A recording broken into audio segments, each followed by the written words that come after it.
से क्या होगा? बस बहुत सारे मस्करे लोग, उसकी आंखें और तरह की थी। मोनालिसा को क्यों पसंद करते हैं लोग, क्यों उसका नाम लेते हैं? उनको वो सुंदर लगती हैं। बात सुंदरता की नहीं है। जो सामना नहीं कर पाए, जी नहीं पाए, उनको रास्ता नहीं मिला बेचारों को, वो जाके रंग बिरंगे कपड़े पहन के बाबा हो गए जहाँ पे खड़े हो गए होंगे, और उसको बेचारी को परेशान होके भागना पड़ा वहाँ से। और ये जितने रिलीजियस प्लेस हैं, बहुत सारी जगह पे क्या होता है, चुटकियाँ मारी जाती हैं महिलाओं को, लड़कियों को। बहुत सारे शर्म के बारे में बोलते हैं, किस किस के साथ झगड़ोगे, इतनी भीड़ है। कुंभ में दो दृश्य हैं, एक मोनालिसा का आपने नाम सुना होगा, एक आईआईटीएन बाबा आपने भी देखा होगा। क्या इनके बारे में आप राय रखते हैं? मोनालिसा जैसे जो लोग फेमस हो रहे हैं और आईआईटीएन बाबा एक तरफ। अरे वो आईआईटीएन बाबा तो लड़का हरियाणा का है, ये जानबूझ के उसमें ढोंग दिखा रहे हैं।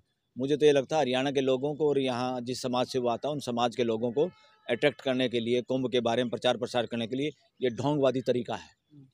वो खुद कह चुके हमें वो नहीं होना, हमें ज़्यादा प्रसिद्ध नहीं होना। जानबूझ के इन्होंने पकड़े हैं, टारगेट है ना कि क्या करना वहाँ पे। उनको तो पता भी नहीं कि तुम्हें हीरो बनाएंगे, तुम्हें इस तरह से सोशल मीडिया के जरिए तुम्हें फैलाएंगे। इसके पीछे साजिश है, उस साजिश के तहत काम हो रहा है, इसलिए ये सारा का सारा एक षड्यंत्र है। लेकिन वो सामाजिक जो रूप से जुड़ाव दिख रहा है कि उसके माता पिता झगड़ा करते थे, इसलिए उस पर असर पड़ा है, बच्चे पर वो रोता है, कभी जो है हंसता है, इस तरीके के मतलब मेंटल भी प्रभाव पड़ रहा है बाबा। इसमें कोई दो राय नहीं है। देश पूरे बच्चों को जो प्यार, यही तो देश में गड़बड़ हो रही है। ये सब शिक्षा का वो रिजल्ट है। अब शिक्षा ने, जिस शिक्षा ने उसको आईआईटीएन बना दिया, डिग्री दे दिया, उस शिक्षा के पास कोई उसको अच्छा इंसान बनाने का कोई फार्मूला था? शिक्षा का व्यवसायीकरण हो गया, शिक्षा का अमानवीयकरण हो गया, शिक्षा दानवीयकरण कर रही है हमारे बच्चों का। जितने ज़्यादा डिग्री होल्डर उतने फ्रस्ट्रेटेड, उतने ही एकांकी और उतने शोषणकर्ता बने जा रहे हैं। उनको नौकरी चाहिए, उनको कोई मतलब नहीं है। कंपनियों की नौकरी करो, पैकेज लो, शोषण करो, देश का बहकाओ, एक प्रोडक्ट को बार बार दिखाओ, लेने पे मजबूर करो, या कोई नहीं खरीद पा रहा उसके अंदर एक भाव भरो कि तुम तो कुछ नहीं। और जिसके पास कुछ नहीं वो जाके दूसरा उसको ठग पकड़ लेता है, जिसको सांप्रदायिक ठग मैं कहता हूँ। फिर वो पकड़ लेते, आओ पूजा करो, पैसे चढ़ाओ, भगवान वो कर देंगे। एक ही डुब, और जितने पाप करता है फिर इंसान इन सारे चक्रों की वजह से ऐसे विशेष साइकिल में इंडिया के लोगों को घुसा दिया।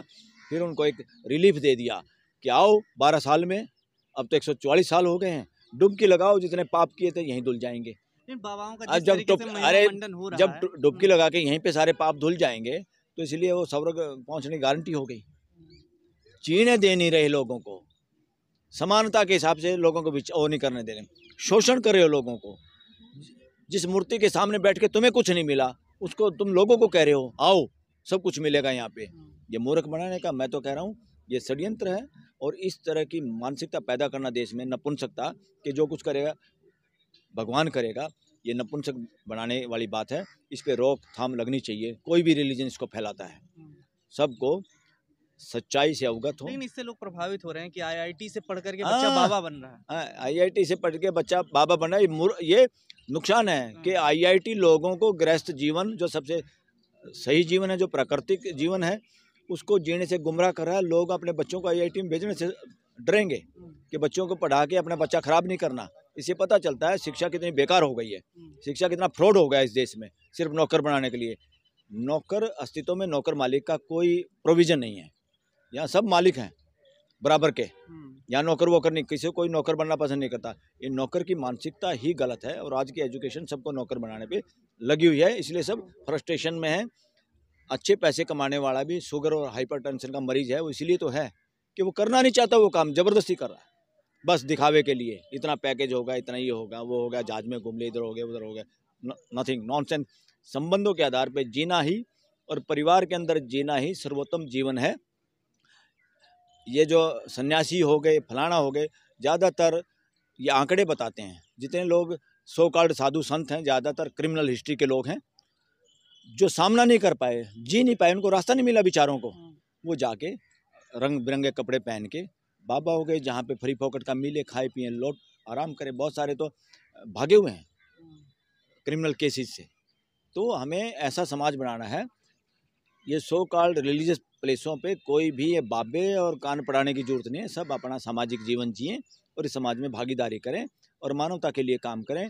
और जितने रिलीजन है जो मानवता के लिए काम नहीं करे, वो सारे ढोंग हैं, उनके खिलाफ हमें ही बोलना चाहिए। जो जिस रिलीजन से संबंधित है उन सब की ड्यूटी है। फिर वो आस्था को कोई ठेस नहीं। अगर मेरे रिलीजन में कोई बदमाशी चल रही है, ये हमारी ड्यूटी है बोलने की। तो किसकी आस्था को ठेस पहुंचेगी? जिसकी आस्था को ठेस पहुंच रही अपने घर में करे। तुम अपनी आस्था को ठीक करो।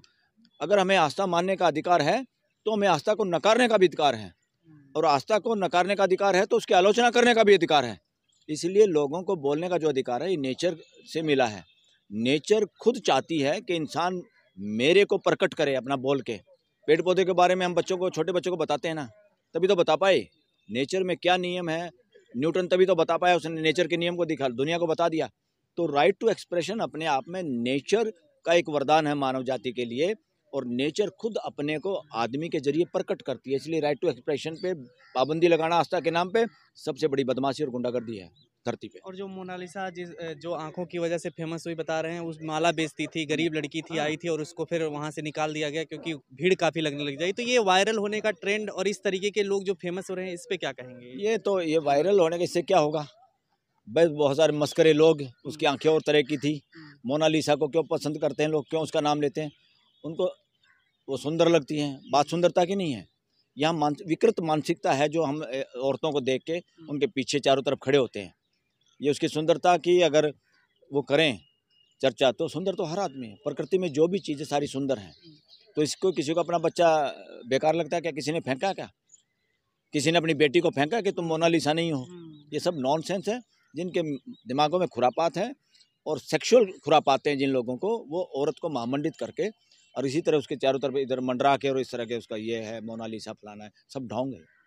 लेकिन इससे गरीबी जो थी और जो जिस तरीके धार्मिक जगह पे इस तरीके से, और धार्मिक जगह पे भी वो अपनी माला बेच रही थी, 2 रुपये वो कमाती, उसके चारों तरफ लुंगाड़े खड़े हो गए होंगे और उसको बेचारी को परेशान होके भागना पड़ा वहाँ से। और ये जितने रिलीजियस प्लेस हैं, बहुत सारी जगह पे क्या होता है, चुटकियाँ मारी जाती हैं महिलाओं को, लड़कियों को। बहुत सारे शर्म के बारे में बोलते हैं, किस किस के साथ झगड़ोगे, इतनी भीड़ है, ये शरारत के अड्डे हो जाते हैं। इतनी भीड़ इकट्ठी होना, इस पर कानून बनाने की जरूरत है।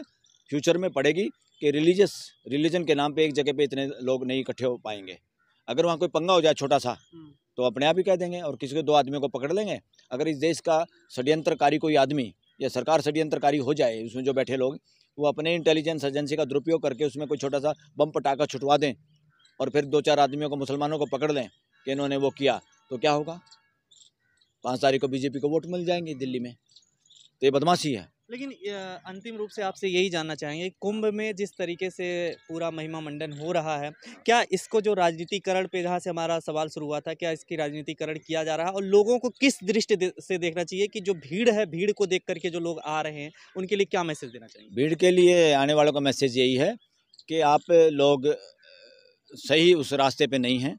सबसे बड़ा कुंभ अपना घर है, अपने घर की बाल्टी, अपने घर का घड़ा है, जिसमें सारा परिवार नहाता है और जिसमें शुद्ध है, जो गंदा पानी नहीं है, जिसको कोई गंदा भी नहीं कर सकता हमारी इजाज़त के बगैर। और भीड़ में जाना हर तरह के अपराध को बढ़ावा मिलता है और हर तरह की अनहोनी हो सकती है, होती है। तो ऐसी जगह पे कभी भी इन आयोजनों के नाम पे भीड़ बढ़ाना, और इसका जो राजनीतिकरण किया जा रहा है, किया है, राजनीतिकरण है ये मेन मुद्दे से मेन मुद्दा। और कुंभ का जो आधार है उसको साइंटिफिक आधार पे देखेंगे, ये कोई साइंटिफिक आधार नहीं है। कोई ऐसे आदमी नहीं थे, सुर असुर, मानव जाति को 2 भागों में बांटना, दिस इज नॉनसेंस। हमारे कथा कहानियों में जैसे भी बुजुर्गों ने जो भी किया उसको माफ़ करते हुए या उसको हम भूलते हुए कहते हैं, इसका आधार ही गलत है।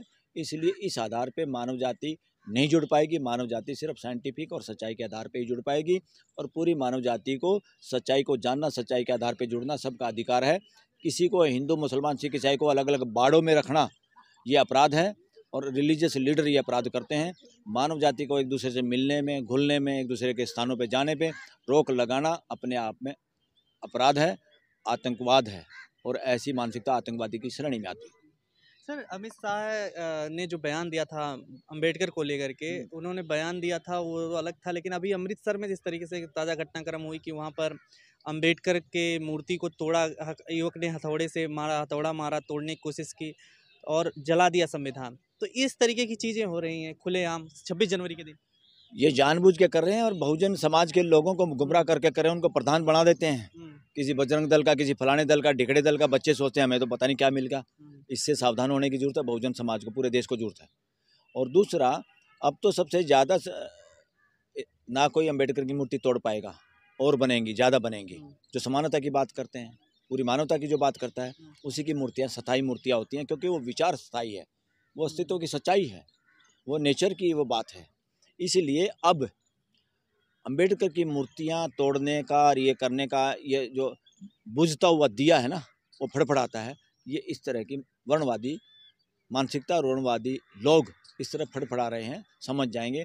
अब तो जरूरत अगर कोई है तो वर्णवादी ग्रंथ जो था मनुस्मृति, उस मनुस्मृति को सो कार्ड लिखने वाले मनु की मूर्ति जोधपुर हाई कोर्ट में जिन बदमाशों ने लगाई, बदमाश मैं इसलिए कहूँगा क्योंकि वो असंवैधानिक है, क्योंकि संविधान उसके खिलाफ है। और जिस आदमी ने मनुस्मृति जलाई थी और वो संविधान निर्माता की चेयरमैन था कमेटी के, ड्राफ्टिंग कमेटी के, वहाँ पे वो मूर्ति लगाई है, वो मूर्ति हटाने की जरूरत है। देश में अगर संविधान बचाना है, संविधान के हिसाब से देश चलेगा, तो मनुस्मृति खाली जलाने से काम नहीं चलेगा। मनु की मूर्ति संवैधानिक संस्थाओं में, पब्लिक प्लेस में नहीं लगने देनी, और वो लगी हुई है, उसको हटाने के लिए देश के लोग सामने आए और काम करें। बात वहाँ उससे नहीं है, वो इंडिविजुअल उससे नहीं है, किसी से इसमें ना नफरत है, ना कोई उसमें वो है, ईर्ष्या है। ये सिद्धांत की बात है। वर्णवाद की बात करने वाले नारी के लिए, गरीब आदमी के लिए सरेआम दंड देने की बात करने के लिए, बेवकूफ़ी भरी बातें लिखने के लिए, बेवकूफ़ी भरी बातें करने के लिए, समाज को जो एक नहीं होने देना चाहते, और उस आदमी को बड़ा बनाना या उसकी मूर्ति लगाना, और वो भी कोर्ट में, वो भी हाई कोर्ट में, कॉन्स्टिट्यूशनल कोर्ट में अनकॉन्स्टिट्यूशनल मेंटेलिटी, मानसिकता की किताब लिखने वाले की स्टैचू लगाई गई, जो अब हटाने की जरूरत है, और देश के लोगों को इसके बारे में काम करना चाहिए। खबरों में बने रहने के लिए फोरम 4 को सब्सक्राइब करें और नोटिफिकेशन पाने के लिए बेल आइकन दबाएं।